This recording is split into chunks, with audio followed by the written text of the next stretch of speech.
सरकारी नौकरी की आस में युवा सालों साल की कड़ी मेहनत कर सफलता हासिल करते हैं, लेकिन उनकी उम्मीदों पर तब पानी फिर जाता है जब नियुक्ति मिलने के बाद उसे अचानक भ्रष्टाचार का हवाला देकर रद्द कर दिया जाता है।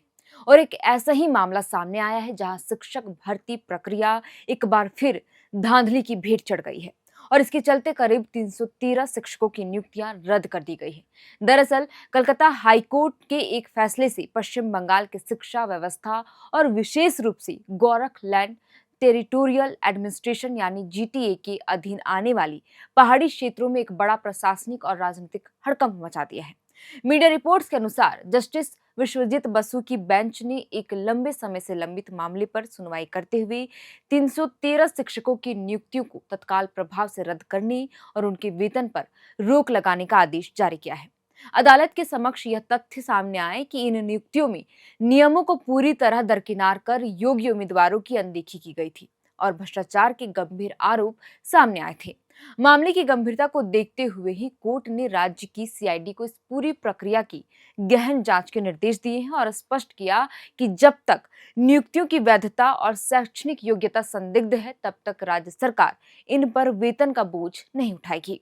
इस प्रकरण में पूर्व शिक्षा मंत्री पार्थ चैटर्जी, जीटीए प्रमुख विनय तमांग और तृणमूल नेता त्रिंकुर भट्टाचार्य जैसे रसूखदार नाम भी जांच के घेरे में आ गए हैं, जिससे स्पष्ट होता है कि भ्रष्टाचार की जड़ें काफी गहरी हो सकती है और मामले की जांच के दौरान कई बड़े खुलासे भी हो सकते हैं। बहरहाल अदालत के फैसले के विरोध में पहाड़ी क्षेत्रों में शिक्षक संगठनों ने कड़ा रुख अपनाते हुए सभी माध्यमिक और उच्च माध्यमिक स्कूलों में अनिश्चितकालीन हड़ताल का आह्वान किया है, जिसके कारण वर्तमान में चल रही परीक्षाएं और स्कूल कार्यक्रम अधर में लटक गए हैं।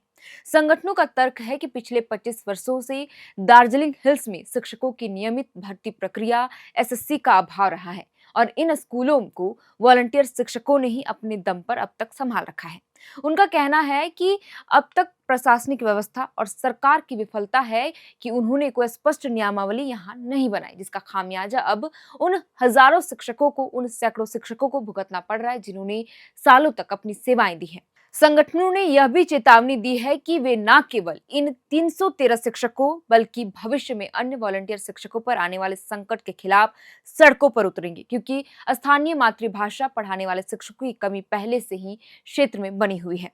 इधर इस फैसले ने राज्य में राजनीतिक तापमान भी बढ़ा दिया है। दार्जिलिंग के भाजपा सांसद राजू बिष्ट ने कोर्ट के फैसले का स्वागत करते हुए कहा कि तृणमूल सरकार में भ्रष्टाचार और कटमनी की वजह से राज्य की शिक्षा व्यवस्था पूरी तरह पंगु हो गई है और अयोग्य उम्मीदवारों को रिश्वत के बदले नौकरी दी गई। हालांकि उन्होंने नौकरी मांगने वाले शिक्षकों के परिवारों के प्रति मानवीय आधार पर सहानुभूति भी व्यक्त की है। दूसरी तरफ जीटीए के कार्यकारी अध्यक्ष अनित थापा शिक्षकों के समर्थन में खड़े नजर आए और उन्होंने पूरी जिम्मेदारी प्रशासनिक तंत्र पर डालते हुए कहा कि जब 2003 से कोई नियम नहीं था तो शिक्षकों को इसका दंड देना अनुचित है। बता दें कि यह पूरा मामला साल 2003 में दायर याचिकाओं में से जुड़ा है, जिसमें बीएड जैसी अनिवार्य योग्यता न होने के बावजूद नियुक्तियां करने के आरोप लगे थे। पश्चिम बंगाल में शिक्षक भर्ती घोटाले का यह कोई पहला मामला नहीं है। इससे पहले भी 26,000 नियुक्तियों को रद्द करने के फैसले ने पूरे देश का ध्यान अपनी ओर खींचा था और अब 313 शिक्षक नियुक्ति रद्द मामले में एक बार फिर योग्य उम्मीदवार के भविष्य और शिक्षा विभाग की पारदर्शिता पर गंभीर सवाल खड़े कर दिए हैं।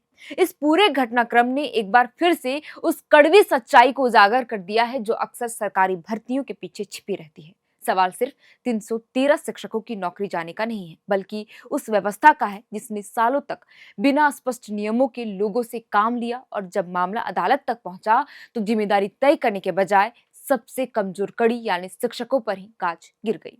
जिन लोगों ने पहाड़ी इलाकों के दुर्गम क्षेत्रों में सीमित संसाधनों के बीच बच्चों को पढ़ाया, आज वही शिक्षक अपने भविष्य को लेकर असमंजस में खड़े हैं। स्थानीय लोगों का कहना है कि दार्जिलिंग और आसपास के पहाड़ी क्षेत्रों में शिक्षा पहले से ही कई चुनौतियों से जूझ रही है।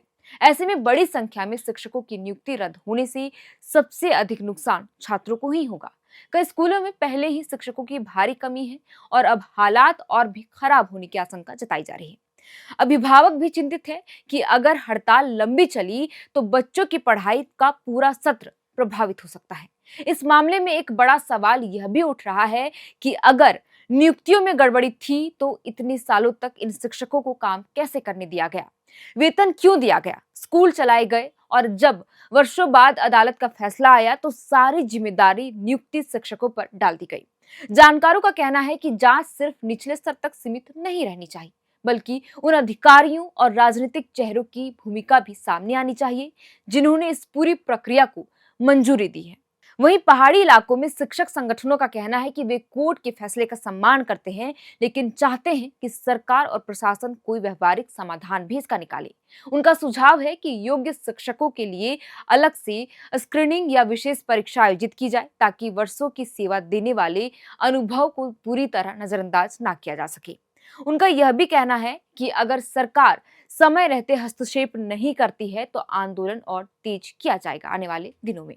राज्य स्तर पर विपक्षी दल इस मुद्दे को लेकर सरकार पर लगातार हमलावर है। उनका आरोप है कि यह मामला तृणमूल सरकार के दौरान हुए भर्ती घोटाले की एक और कड़ी है, जिसमें भ्रष्टाचार की जड़ें गहरी है। वहीं सत्तारूढ़ दल की ओर से यह दलील दी जा रही है कि मामला अदालत में है और सरकार कोर्ट के निर्देशों का पालन करने के लिए बाध्य है।